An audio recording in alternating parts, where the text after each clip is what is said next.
C'est un manga culte, l'un des tout premiers à raconter la bombe d'Hiroshima à travers les yeux d'un enfant. Gen aux pieds nus, inspiré de la propre enfance de Keiji Nakazawa, ressort en France dans une nouvelle édition. Les 2 premiers tomes sortent aujourd'hui. Pour en parler, 2 invités avec nous, Charlotte Bréa, directrice générale et éditoriale chez Le Tripode, et Mathieu Pinon, auteur, rédacteur en chef de Otaku Manga. Bonjour à tous les deux. Bonjour. Et merci d'être avec nous, Mathieu Pinon. Oui. Pour commencer, pouvez-vous nous rappeler l'importance de Gen d'Hiroshima dans l'histoire du manga ? Son importance est multiple. Il y a beaucoup de facteurs qui font que c'est vraiment un manga incontournable. Il est sorti en 1973 au Japon, soit 30 ans après la bombe environ. Et c'était la première fois que quelqu'un prenait le projet à bras-le-corps pour aborder quelque chose que les Japonais avaient tendance à mettre sous le tapis, avec une dimension autobiographique qui est dedans. Et il y a surtout la volonté de ne pas se limiter à la bombe et aux irradiations, mais à tout ce que ça a pu enclencher d'un point de vue sociétal dans le Japon de l'après-guerre, ce qu'on appelait les hibakusha, qui étaient les survivants de la bombe, et qui étaient considérés comme des parias au Japon. Et c'est la première fois qu'un auteur osait expliquer comment avaient vécu ces hibakusha après l'explosion. Charlotte Bréa, cette année, le monde commémore les 80 ans d'Hiroshima. Qu'est-ce qui vous a poussé, vous, en tant qu'éditrice, à republier ce manga aujourd'hui ? Bien, je crois que quand on est éditeur, on est avant tout lecteur. Et cette œuvre, je l'ai découverte par hasard et ça a été un énorme coup de cœur de lecture. Et surtout, c'était de découvrir à quel point, ce que disait Mathieu, tout ce qui est raconté dans cette œuvre, je le connaissais très mal et autour de moi, c'est très mal connu, je pense, en France, cette histoire. Et ça m'a semblé essentiel que ça puisse être lu et diffusé et cette œuvre de mémoire puisse être accessible au lectorat français.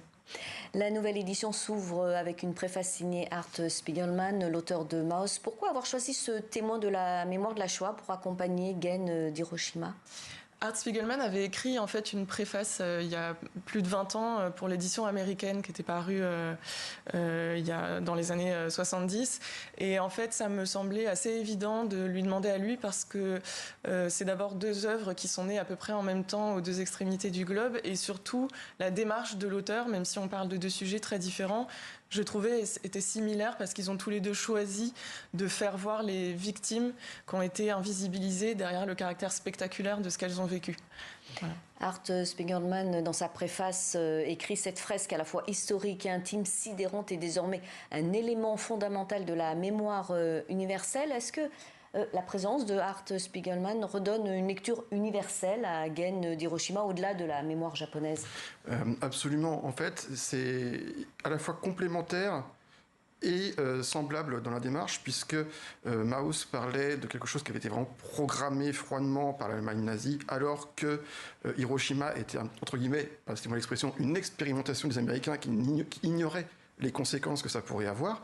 D'ailleurs, c'est un crime de guerre contre des victimes civiles qui n'a jamais été puni. Et là, on parle vraiment de crimes contre des victimes civiles, que ce soit du côté de la Shoah ou du côté de Hiroshima. Donc, l'éclairage que donne Art Spiegelman entre totalement en résonance avec le propos de Gen aux pieds nus. Et toute la famille de Gen, il faut le rappeler, est marquée par son engagement pacifiste. Quel écho trouve aujourd'hui le message pacifiste de Gen ? Le message pacifiste se répète de génération en génération. Keiji Nakazawa, en 1986, après Tchernobyl, s'est exprimé. En 2011, il s'est exprimé également après Fukushima, juste avant sa mort en 2012. Mais surtout, c'est aussi quelque chose qui est antinationaliste. Et à l'heure actuelle, on peut voir que l'extrême droite au Japon fait en sorte que Gen aux pieds nus, qui était dans certains programmes scolaires, en soit retiré parce qu'il y a vraiment ce côté justement antinationaliste qui est très très marqué, antimilitariste. Alors la bande dessinée, le manga, vous diriez que c'est un véritable outil pour raconter l'histoire, transmettre la mémoire collective ? Très souvent, on le considère uniquement comme un outil de divertissement, alors que ça peut être un outil pédagogique extrêmement fort. Alors Charlotte Bréa, qu'attendez-vous finalement de cette réédition, qu'elle touche surtout les passionnés de manga ou qu'elle aille bien au-delà et parle à tous les lecteurs attachés à la mémoire ? Alors c'est plutôt la deuxième option. Moi-même, j'étais pas du tout une lectrice de manga, j'étais pas familière du genre et je suis tombée par hasard sur cette œuvre qui m'a beaucoup parlé et je m'étais pas vraiment posé la question du genre littéraire. Je crois qu'elle transcende la question du genre dans lequel elle s'inscrit par la valeur et la charge mémorielle qu'elle porte. Ce qui m'importe, c'est évidemment qu'elle s'adresse aux lecteurs de manga parce qu'elle s'inscrit pleinement dans le genre aussi, et en même temps qu'elle puisse être lue au même titre que Maus, qui a été lu par des gens qui lisent pas forcément de la bande dessinée, pour accéder à cette histoire qui est racontée et donc toucher un public beaucoup plus large que simplement les lecteurs amateurs de bande dessinée et de manga.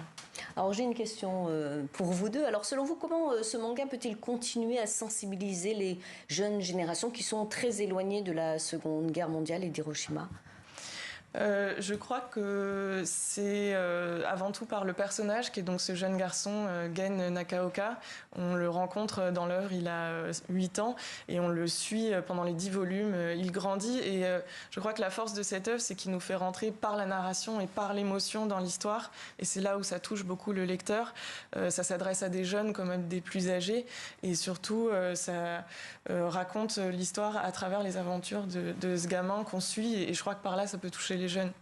Vous êtes d'accord avec Charlotte Bray ? Tout à fait, et justement, comme c'est un petit garçon de 8 ans, on n'est pas sur quelque chose qui est entièrement dans le pathos. C'est un enfant, il va avoir des moments de joie, d'enthousiasme qui vont justement permettre d'obtenir des respirations par rapport à un récit qui peut paraître très très lourd, ce qui fait que oui, c'est aussi accessible aux plus jeunes, et j'en profite pour rappeler que Vincent Zulkowski, qui s'est occupé de cette nouvelle traduction, a vraiment fait en sorte d'avoir un langage un peu plus moderne pour toucher la génération actuelle.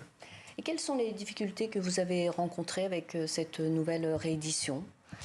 Je parlerai pas vraiment de difficultés parce que c'est vrai que les portes se sont ouvertes assez facilement. Le plus gros travail effectivement a été fait au niveau de la traduction, qu'on a entièrement revu avec Vincent Zulkowski, que je remercie, j'en profite pour remercier son travail. Ça a été de le mettre à jour, de revoir vraiment mot à mot, ligne à ligne, et ensuite non, il n'y a pas vraiment eu de difficultés. Je crois que tout s'est fait assez naturellement avec des personnes qui ont travaillé sur cette œuvre.